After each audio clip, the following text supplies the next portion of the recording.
عمران خان سره پرون یو ځل بیا ملاقات نه دی شوی. اډیاله جیل مخله د عمران خان خور علیمہ خان یو عجیبه بیان جاری کړي، پاغه هم ډیټیل سره خبره کو. سهیل آفریدی هم یو سرپرائز اعلان کړي چې پاغه هم ډیټیل سره خبره کو. خو هغه نه مخکې یو غټ خبردار چې سرکاري دفترونو کې چې کم چای ورکړل کېږي د چای خرچې د پاره د کې پی کې په بجټ کې 37 کروڑ روپۍ مختص شوي دي. جی د نه مخکې تیر شوی بجټ کې 22 کروڑ روپۍ د سرکاري دفترو د چای د پاره اعلان کړل شوی مختص شوی وي. جی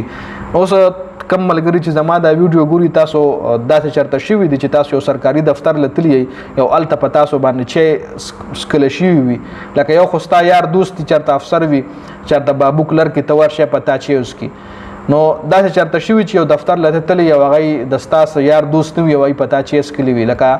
دا ناممکنه ده. خو دغه په دې خلاف عمران خان مو عمران خان به وي چې څوک یار دوست د چا راځي په خپل جیب دی ور باندې چایس کی دا په عوامو پیسره دا په دغه کچن کې خو خیر د دې شاله هم یو غټه وجه ده چې ولې دا پیسې اعلان کیږي. په دې بیا چرته ډیټیل سره خبرو کو. خبرون یو ځل بیا عمران خان سره د ملاقاتونو ورځ وا چې دغه ملاقات نه دي شوی او په دغه ورځ پرون ورځ باندې علیمہ خان باندې غټ الزام هم لګیدل او الزام پیدا لګیدل چې سهیل آفریدی ملاقاتونو حواله سره دا خبره وایرل و چې سهیل آفریدی محسن نقوی سره ملاقات شوی دی چې عمران خان سره سهیل آفریدی عمران خان د عمران خان ملاقاتونو حواله سره محسن نقوی سره بحث چړلو. نو اټ لیست منیجمنٹ اسټابلیشمنٹ د اډیاله جیل حکام اټ لیست د خبره پوري سهیل آفریدی رضا کړو چې د عمران خان د یو خور ملاقات په عمران خان سره وشي. نو بیا علیمہ خان چې کومه دا غره د خبره مخالفت کړو چې نه ولې د یو کس په ولې ملاقات کیږي. نو بیا پرون علیمہ خان د کیمرې مخامخ د ټولو خلکو په مخ کې وي چې په دې ما یې هیڅ اعتراض نه کړی، دا د ما خور د ما سره ولاړ دا ټایم ورسره د عمران خان بل خور نوري نیازي هم ولاړه و اسی چولوي راشه به دا ملاقات لدنه کا سو کم بدن کو په دې بوله زما اعتراض وي ما نه دنه کې زما خور دنه کا غم د عمران خان خور دا دنه کا جیل ته ملاقات ته. نو بیا چې کله بیا د حکومت دا باندې کړی ډیاله جیل حکام چې اوس خو نا وخت لري 2 بجو پورې د ملاقاتونو ورځ وي او تاسو 3 بجې کې نو اوس ملاقات نه کیږي چونکه ملاقات چې دای کوي نو بیا د چټای پروازم کوي او چې نه کوي نو بیا نه کوي. جی